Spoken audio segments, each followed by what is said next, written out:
and gentlemen, today is once again Victim Empowerment Day here at Paulsmoor Management Area. It's all about the victims today. So we're not going to talk about the offenders and the restorative justice process that we do with the offenders. We want to focus today on the victims of crime. And I want to use this platform today and my notes in front of me with reference to a very, very fresh story. On Friday past, I drove to a community, and as I step into the home of this community, I already experienced the immediate bitterness and anger of this family after they found out why I'm there. And the family that I visited on Friday in their home was a mother that was sitting opposite me and sharing with me how her son, 17 years old, in matric, was murdered by his biological father. She referred to her then 17-year-old daughter in the kitchen and shared that the effect of this crime, of her son being murdered, on her daughter. She gave me an A4 size paper, and just in the corner of this paper, her son that was 6 years old at the time wrote a question, and they found it later in his cupboard. And the question on this paper was, "Why did you kill my brother?"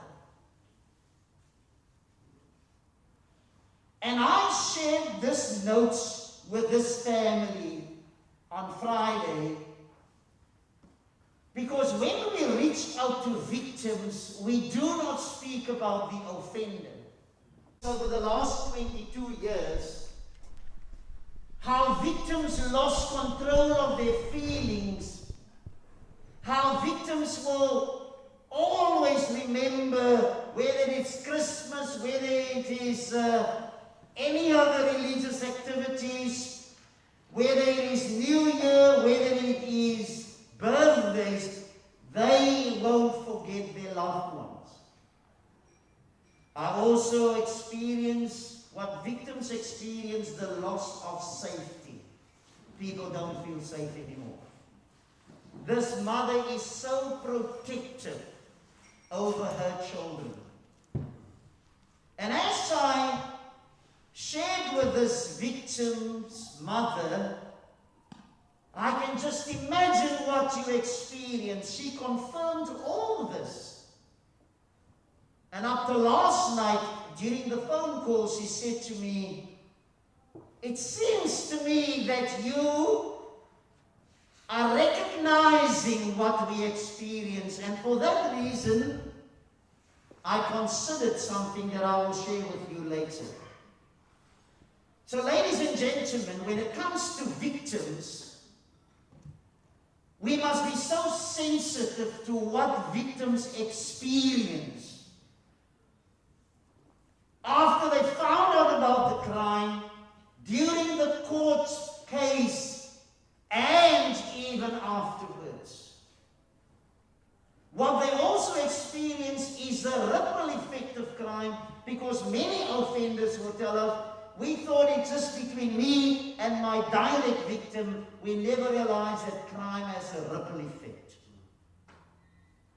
And how many people are affected by this crime? And time don't allow me to go into that. This we shared with victims, and I trust that victims of crime that is here today will come and speak to us if we are out of line with what you experience and also your emotions. But the emotions that we need to recognize about victims is their space, as we heard, were violated. The shock, the fearfulness, being upset, being frustrated, being humiliated, being angry, being bitter, and being sad is all the kind of emotions that we experience when it comes to victims and victims' families.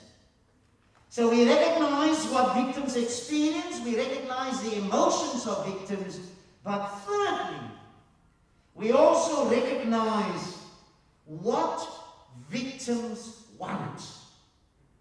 During this play, Melissa was saying, I had to fight to prove that you raped me, if I can paraphrase those words, because you pleaded not guilty in court.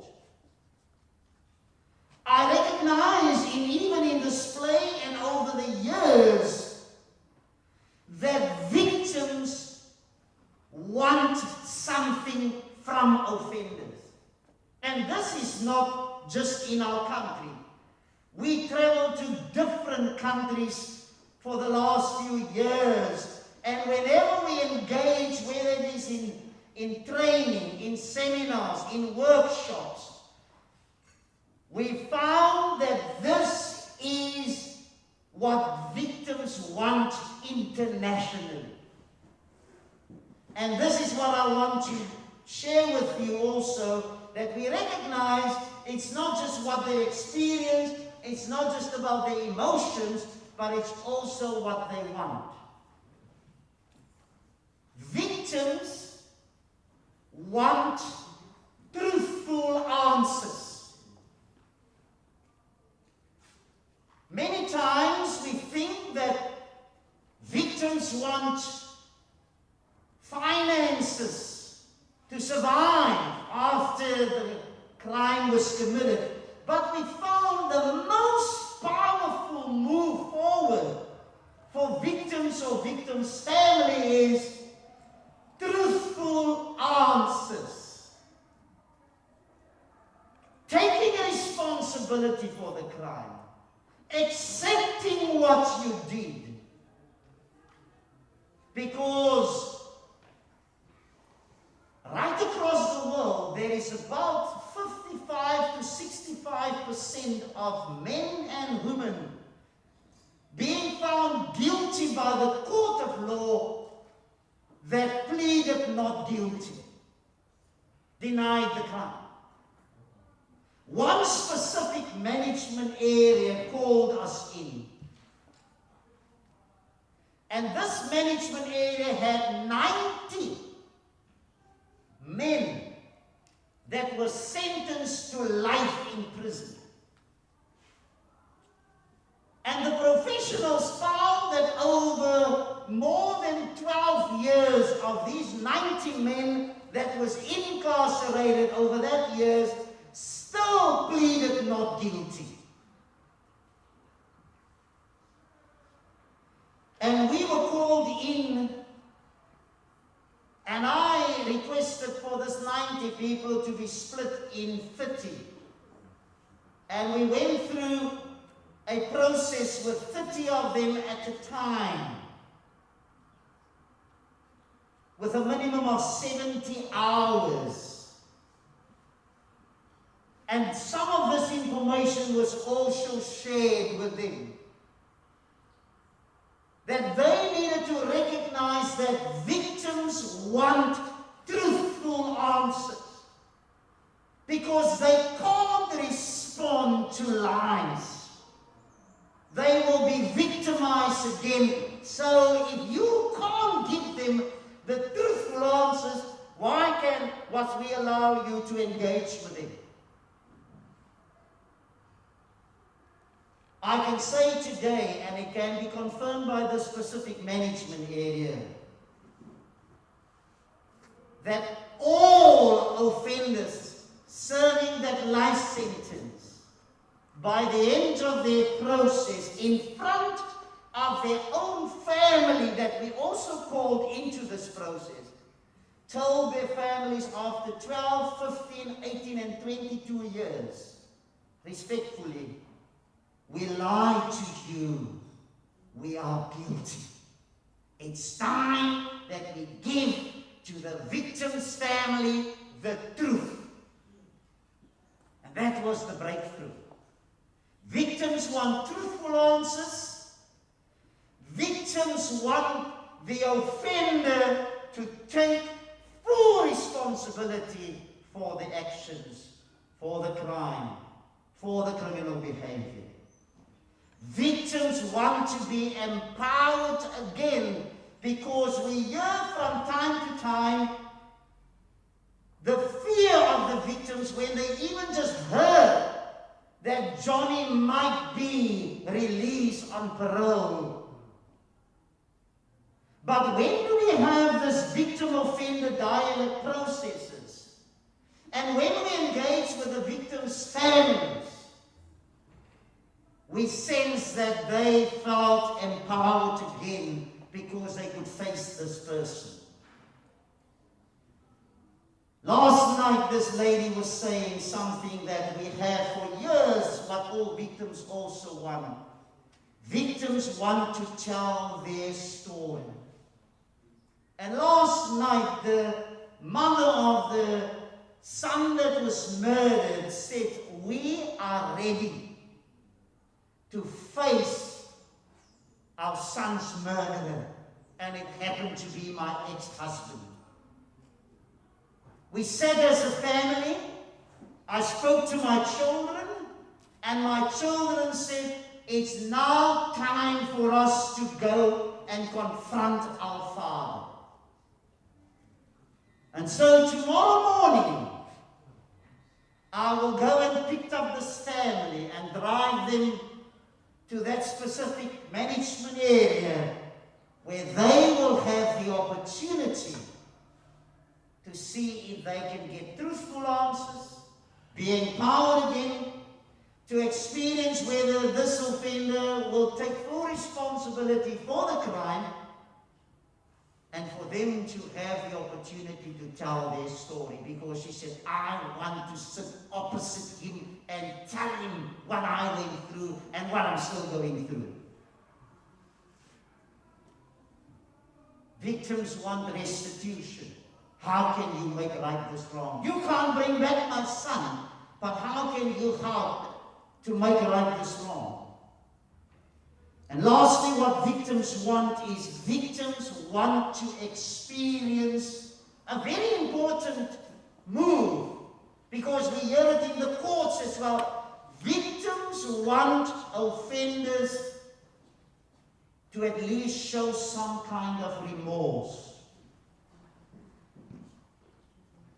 Even judges across the world mention many times that they did not experience the remorse of the offender. So victims want to experience the offender's remorse, that heartbrokenness for what they did, in such a way that they will turn away from evil operations like crime and criminal behavior and turn into a positive lifestyle. That is what victims also want to experience, that remorse. And lastly, the reaction of some victims is also important. Some victims want to take revenge. I did a number of funerals already of released men that was murdered by revenge. It's sad, but it's a reality. Some victims become offenders because of taking revenge, and we try and come alongside victims so that they don't have to take revenge, but we rather look at a better way forward. But also, as we heard the mother was saying here, I will ask God to help me to forgive you, because some victims will also never forgive. And we need to understand that. It's a journey. It's a process.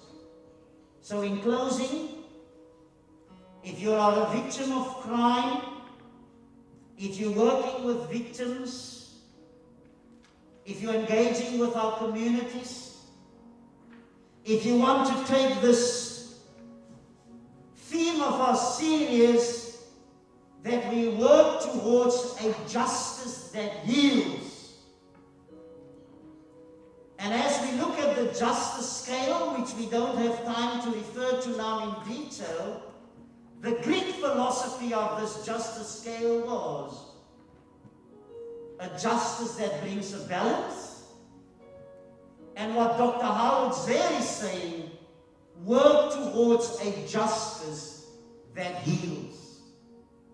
But for a justice that needs to bring healing to everybody, it's a journey and we need everybody on board. And I trust that we will recognize the experiences of victims of crime, their emotions, what they want, and also their reactions. Today I want to salute survivors of crime, people that don't want to be called victims, but said I'm victorious today because I'm not going to allow people to keep me in a black hole because of what happened. And I want to recognize those who are ready, and for those that we will listen to now, that they will continue to come alongside people that experience brutal and evil crimes, for us to bring healing, justice, and reconciliation. I thank you.